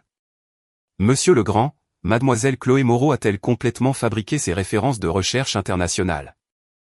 Monsieur Legrand, mademoiselle Clara Dubois est-elle la propriétaire réelle et unique du projet Lumière Blanche? Il n'a pas prononcé un seul mot, se cachant le visage tandis qu'un service de sécurité le précipitait dans l'ascenseur. Il était autrefois un maître dans la gestion des caméras. Il pouvait transformer des visions d'entreprises vides en récits palpitants et rebaptiser une simple collecte de fonds en une grande mission historique. Mais au moment où la caméra a cessé de chasser l'auréole artificielle et a commencé à exiger la vérité nue, il ne pouvait même plus maintenir une expression stable. Je n'ai pas pris la peine de m'approcher de Le Grand Médical. Au lieu de cela, j'ai passé l'après-midi au bureau temporaire de Polari Medtech, organisant une réunion conjointe avec l'équipe de conformité mondiale de Wernern Capital et les directeurs généraux d'un fonds industriel d'État de premier ordre. Le bureau était modeste, murs blancs unis, longue table de conférence en acajou, un projecteur et quelques plantes en pot près de la fenêtre. Mais les documents juridiques posés sur cette table étaient plus que suffisants pour provoquer de graves insomnies à l'ensemble du conseil d'administration de Legrand. Monsieur Herman était assis en face de moi, son expression infiniment plus sérieuse qu'elle ne l'avait été à la réception de mariage. Mademoiselle Dubois, Wernern Capital reste profondément intéressé par votre technologie. J'ai pris une lente gorgée de mon thé, et je me trouve dans l'obligation de réévaluer les capacités de diligence raisonnable et de conformité de Wernern Capital. Le traducteur hésita une fraction de seconde, mais monsieur Herman esquissa un sourire authentique. Il avait parfaitement compris. Il acquiesça. Entièrement raisonnable. J'ai glissé un tout nouveau cadre de partenariat stratégique sur la table. Polari Medtech est ouverte à l'initiation d'un nouveau cycle de financement stratégique. Cependant, nous n'acceptons aucun transfert de capital de contrôle. Nous ne permettons pas la réplication de code central et nous ne tolérons absolument aucune procédure de diligence raisonnable qui contourne la surveillance réglementaire fédérale. Tristan Marchand, le directeur général du fonds industriel soutenu par l'État, était assis à côté de lui, ses yeux brillants comme une lame fraîchement dégainée. Mademoiselle Dubois, si vous êtes prête à baser votre infrastructure de fabrication et de commercialisation ici même à Bayview, notre fonds peut fournir des installations de production dédiées, des pipelines d'essais cliniques prioritaires et des subventions gouvernementales correspondantes. En entendant le titre, présidente Dubois, ou directrice Dubois, pour la première fois, je ne fis que lever légèrement les yeux. Les titres sont les thermomètres les plus précis de la réalité. Hier, il m'appelait Madame Legrand ou Clara ou un atout RD. Aujourd'hui, il s'adressait à moi en tant que dirigeante d'entreprise. Je ne me suis pas laissé monter à la tête. J'ai simplement trouvé l'ironie amusante. Julien entra et me tendit une proposition de règlement envoyée par le département juridique de Legrand Médical. Il propose de payer exactement la moitié des dommages-intérêts liquidés immédiatement, nota-t-il. En échange, ils exigent que vous rétractiez vos déclarations publiques et que vous signiez un accord de non-divulgation concernant les événements du mariage afin de calmer le cycle médiatique. J'ai tourné la page. Le sceau d'entreprise de Legrand Médical était lourdement apposé en bas. Une petite tache d'encre rouge dépassait légèrement de la bordure. Refusé. Julien n'était pas le moins du monde surpris. Arthur veut vous voir. J'ai refermé le dossier. Dites-lui de faire la queue. À 15 heures, Arthur est quand même venu. Il n'avait pas de rendez-vous et a été arrêté par la sécurité dans le hall principal en bas. La jeune réceptionniste le regarda nerveusement, son doigt planant sur le téléphone du bureau de sécurité. Monsieur Legrand, l'emploi du temps de la présidente Dubois est entièrement rempli aujourd'hui. Je ne peux pas vous accorder l'accès. Le visage d'Arthur avait l'air incroyablement étrange. Il avait l'habitude d'entrer et de sortir des tours d'entreprise prestigieuses où tout le monde tenait les portes, présélectionnait les étages de son ascenseur et baissait la tête en saluant. Maintenant, il se tenait dans le hall de mon entreprise, contrôlé par une jeune diplômée suivant les protocoles de base du bâtiment. C'est le plus bel aspect des règles institutionnelles. Elle ne se soucie pas de qui vous êtes le fils, et elle ne se soucie pas du prix de votre costume. Elles ne reconnaissent que les niveaux d'autorisation. Au moment où je suis sorti de l'ascenseur, sa tête s'est levée. Clara. Je me suis arrêté à exactement 2 pas de lui. Monsieur Legrand, veuillez m'appeler présidente Dubois. Les coins de sa bouche se sont raidis. Faut-il vraiment que nous soyons si froids l'un envers l'autre? J'ai jeté un coup d'œil à la réceptionniste. Salle de conférence 2. Une fois dans la salle de conférence, Arthur a posé un accord juridique sur la table devant moi. Ceci est un accord de gage d'action personnelle pour la part de 8% que je détiens personnellement dans Legrand Médical. Je ne l'ai pas touché. Sa voix était complètement rauque. Si vous rétablissez la licence IP, je vous transférerai personnellement l'intégralité du rendement financier de ces actions. J'ai regardé les ombres violettes profondes qui marquaient la peau sous ses yeux.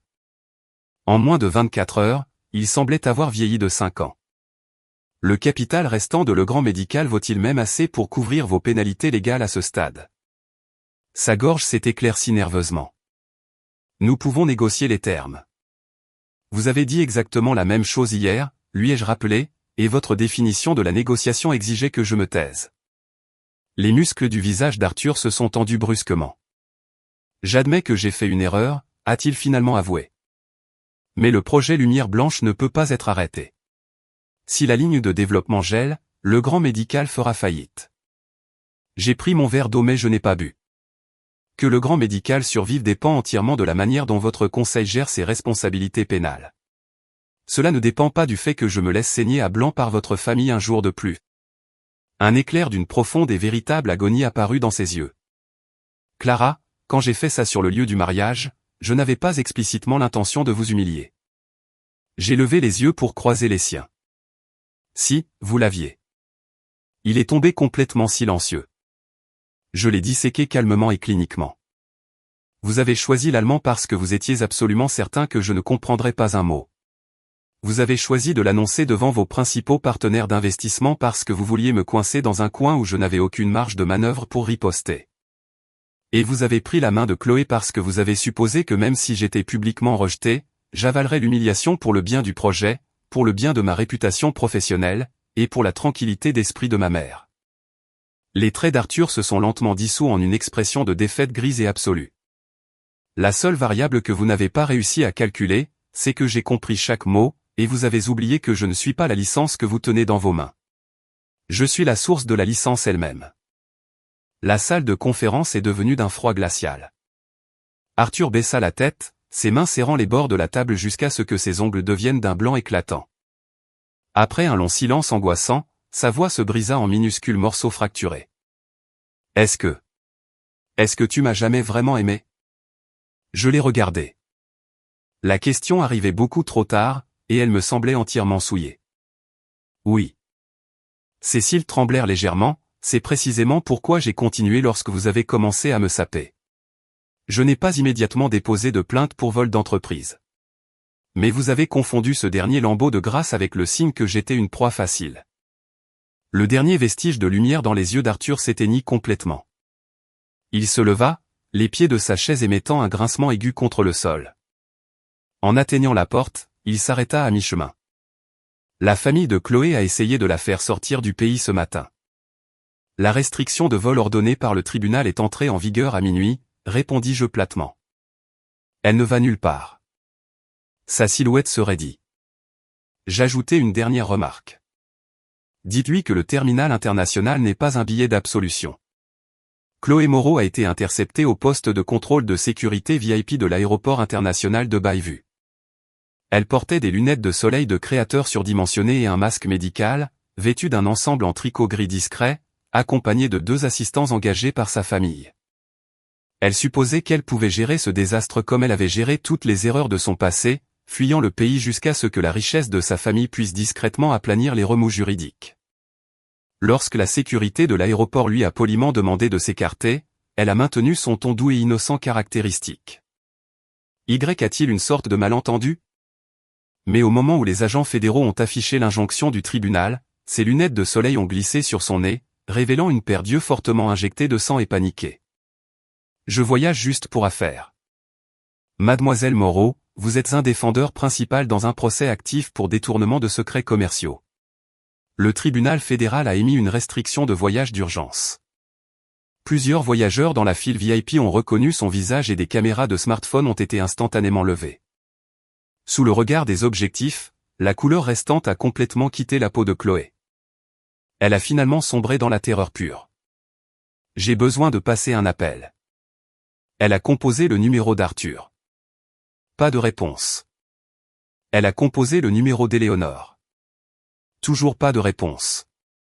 Finalement, elle a composé le numéro de son père.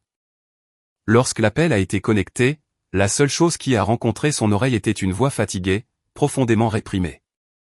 Contente-toi de coopérer avec les autorités, Chloé. Les comptes de l'entreprise sont en cours d'audit au moment où nous parlons. Les lèvres de Chloé tremblaient comme du papier mouillé dans le vent. Papa, tu ne peux pas juste m'abandonner. L'autre bout de la ligne est resté silencieux pendant plusieurs secondes. Chloé, tu m'as dit que tu aidais simplement Arthur à organiser des documents de recherche standards. Tu ne m'as jamais dit que les brevets appartenaient à quelqu'un d'autre. Ses jointures sont devenues bleues alors qu'elle serrait le téléphone.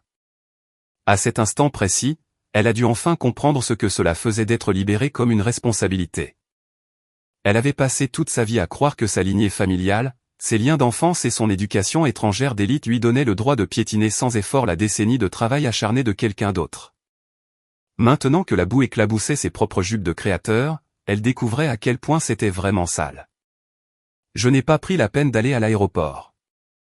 J'ai examiné le rapport de retour d'application depuis mon bureau.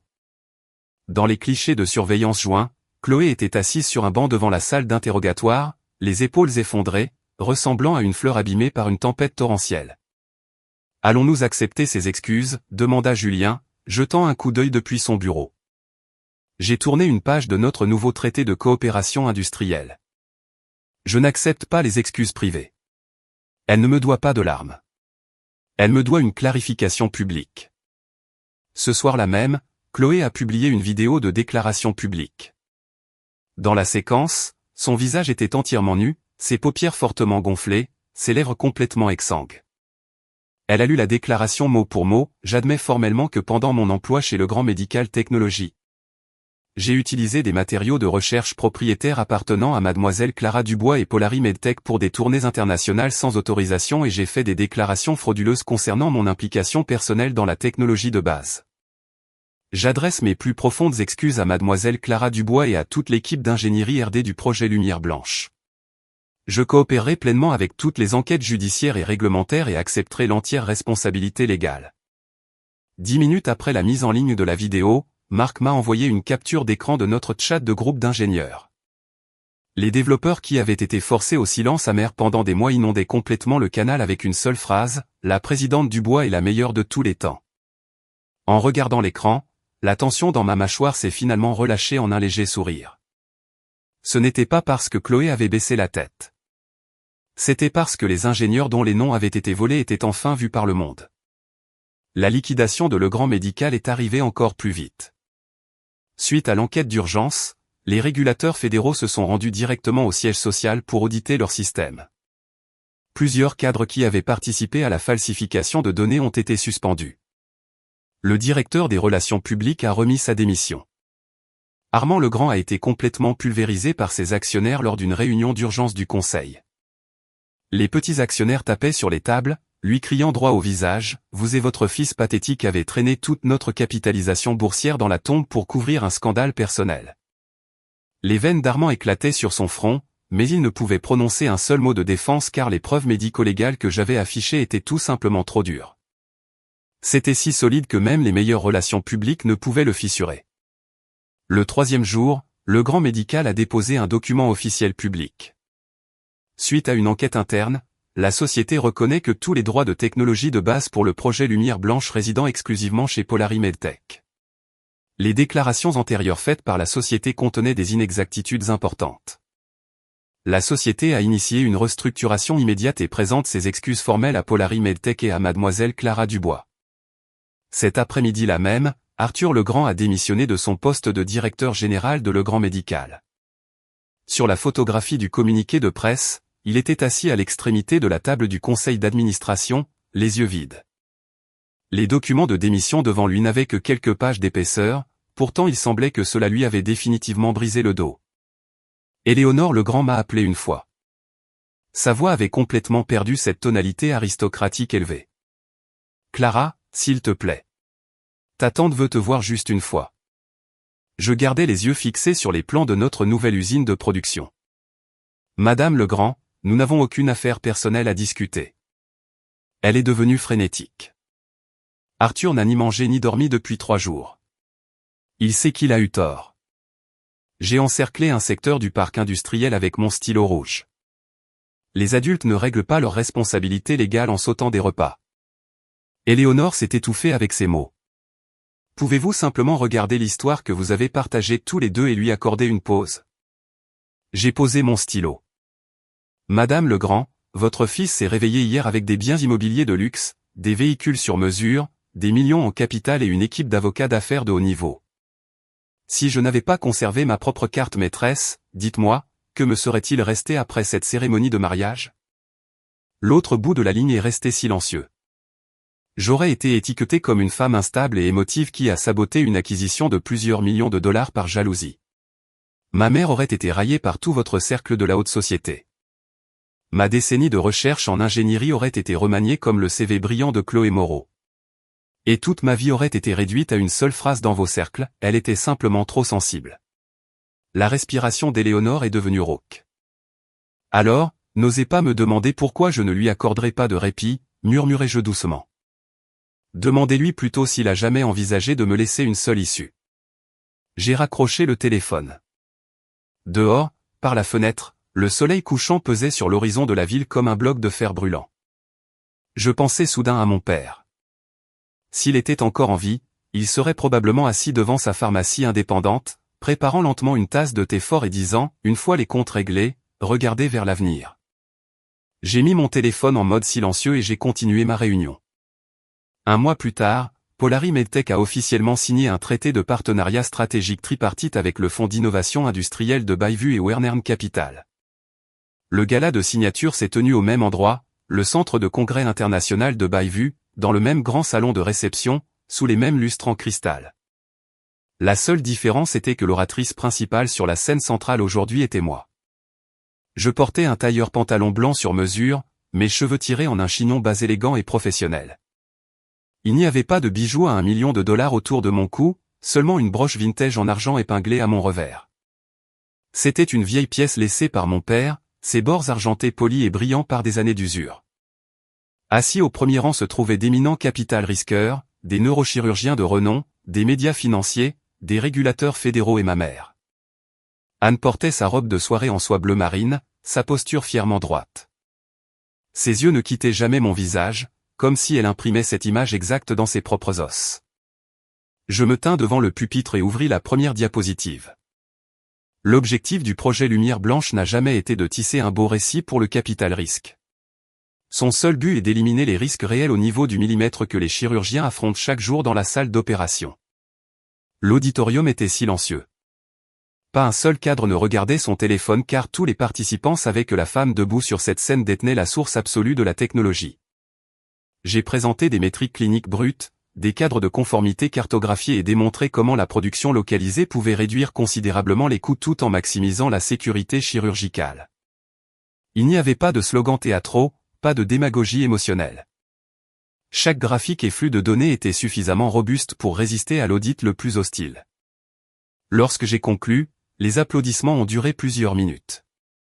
Marc était assis au centre de la section d'ingénierie, les yeux brillants, exactement comme il l'était chaque fois qu'un algorithme complexe fonctionnait enfin correctement après une longue course. La cérémonie de signature a commencé. Monsieur Herman a posé son stylo plume sur le papier, suivi de Tristan Marchand. Enfin, ce fut mon tour.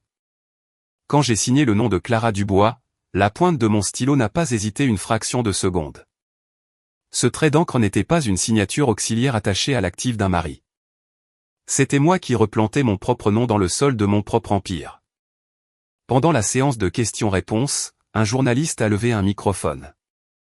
Présidente Dubois, après avoir enduré récemment une trahison corporative et personnelle aussi médiatisée, croyez-vous toujours au partenariat stratégique ? J'ai regardé directement l'objectif de la caméra. Oui. Quelques investisseurs ont eu l'air surpris. Mais croire au partenariat ne signifie pas opérer sans limite. Un partenariat vraiment sain ne craint jamais un contrat explicite et inébranlable. Les seules personnes qui craignent les lignes claires sont celles qui ont conclu l'accord en cherchant à profiter de vous. Un léger rire appréciatif a parcouru la pièce. Un autre journaliste a demandé « Comment évalueriez-vous Monsieur Arthur Legrand ?» La pièce entière est devenue silencieuse. Chaque objectif de caméra a zoomé sur mon visage. J'y ai réfléchi pendant une demi-seconde. Il était autrefois un vendeur d'avenir exceptionnellement talentueux. Mais l'avenir ne se construit pas en parlant. Il se construit sur le respect mutuel, les règles institutionnelles et le traitement des êtres humains comme des êtres humains. Les stylos des journalistes volaient sur leur carnet. Pendant l'heure du cocktail, je me suis glissé sur la terrasse pour reprendre mon souffle.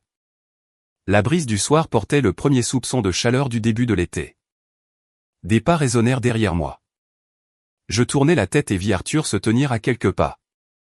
Il avait énormément maigri, son costume de créateur pendait lâchement sur sa silhouette, de lourds cernes bleues marquaient ses yeux. Alors que la sécurité s'avançait pour intervenir, je levai la main pour les arrêter. Il s'arrêta à exactement 3 pas, ne faisant aucun effort pour se rapprocher. « Je ne suis pas venu ici pour vous supplier de quoi que ce soit, dit-il d'une voix creuse. Je le regardai avec une expression entièrement plate. « Alors que faites-vous ici ?» Il tourna son regard vers la bannière de partenariat brillante à l'intérieur de la salle de bal. « Je voulais juste voir la position que vous étiez toujours censé occuper. » Je ne dis rien. Il esquissa un sourire amer et autodérisoire. « Je réalise seulement maintenant que je n'ai jamais vraiment su qui vous étiez. » Je le regardai. « Ce n'est pas que vous ne saviez pas. Vous saviez exactement qui j'étais. Vous avez simplement choisi de croire que cela n'avait pas d'importance. » La bouche d'Arthur tressaillit avec une vive douleur. Cette déclaration toucha plus précisément que toute insulte. Il fouilla dans sa poche et posa une minuscule boîte de velours sur la petite table circulaire entre nous. « C'est votre bague. » J'y jetai un coup d'œil. La bague en diamant reposait silencieusement à l'intérieur de l'écrin de velours, réfractant la lumière froide de la terrasse. Jetez-la. Sa main se figea sur la boîte. Clara. Arthur Legrand, dis-je, en utilisant son nom complet pour la toute première fois depuis mon départ. Lorsque certaines choses sont restituées, cela s'appelle une restitution. Lorsque d'autres choses sont restituées, ce n'est qu'un rappel que j'ai eu un jour un jugement terrible en matière d'homme. Son visage devint entièrement translucide, ses doigts se crispant lentement en un poing serré. « Je comprends » murmura-t-il. Il se retourna et s'éloigna, sa silhouette ne portant plus la moindre trace de son ancienne posture de cadre. Je ne lui accordai pas un second regard. Julien s'approcha de la terrasse, me tendant un verre d'eau tiède. Le grand médical a encore chuté de 3% à la clôture aujourd'hui. Je pris le verre. Laissez-le chuter. L'affaire pénale contre Chloé Moreau a été officiellement enregistrée. Le processus juridique suivra son cours à partir d'ici. Laissez-le suivre son cours. Éléonore Legrand vient de mettre en vente 2 de ses luxueux pantous pour couvrir les déficits du conseil. Ça ne me regarde pas. Julien pencha la tête, étudiant mon visage. Vous êtes bien plus détaché que je ne l'avais anticipé. J'observais le flux continu de phares circulant sur l'autoroute surélevée lointaine. Je ne suis pas détaché. J'en ai juste fini de gaspiller mon énergie dans la déception. Il sourit et se tut. Alors que le gala se terminait, ma mère a passé son bras dans le mien. Alors que nous nous dirigions vers l'entrée, le tapis rouge immaculé déployé devant l'entrée de l'hôtel ressemblait presque à celui d'il y a un mois. Elle a soudainement arrêté ses pas, sa voix un doux murmure. « Clara, ton père serait si incroyablement fier de toi ce soir. » Une chaleur soudaine m'a envahi l'arrière du nez, mais j'ai esquissé un sourire éclatant. « Rentrons à la maison, maman. » La berline s'éloigna de la place de l'hôtel. Dans le rétroviseur, le magnifique palais de cristal où j'avais été publiquement rejeté rapetissait de plus en plus jusqu'à disparaître dans la nuit de la ville. J'avais supposé que ce chapitre de ma vie avait enfin atteint sa conclusion absolue. Mais à cet instant précis, le téléphone dans ma pochette a commencé à vibrer violemment. L'écran affichait un numéro gouvernemental fortement crypté. J'ai balayé pour répondre. Une voix d'homme a traversé la ligne, profonde, clinique et portant une urgence intense indéniable. Présidente Dubois, ici Dominique Fournier, directeur du laboratoire conjoint national d'équipement médical. Nous avons rencontré un cas critique et très anormal de défaillance de navigation interopératoire dans un hôpital militaire fédéral frontalier. Le matériel de diagnostic sur place semble exécuter une version précoce et divulguée du code source du projet Lumière Blanche. Si notre évaluation médico-légale s'avère exacte, la fuite de la chaîne d'approvisionnement implique bien plus que le grand médical. Dehors, par la fenêtre, les lumières néons de la métropole se brouillaient entraînées de feux passants. Ma prise sur le téléphone s'est resserrée millimètre par millimètre. L'air calme de la nuit semblait être violemment déchiré de ses profondeurs par une lame invisible. J'ai regardé ma propre réflexion stable dans le verre sombre de la fenêtre de la voiture et j'ai parlé dans le récepteur, ma voix entièrement ferme. Envoyez-moi les paquets de données de base. Cette fois, nous allons traquer jusqu'à la racine.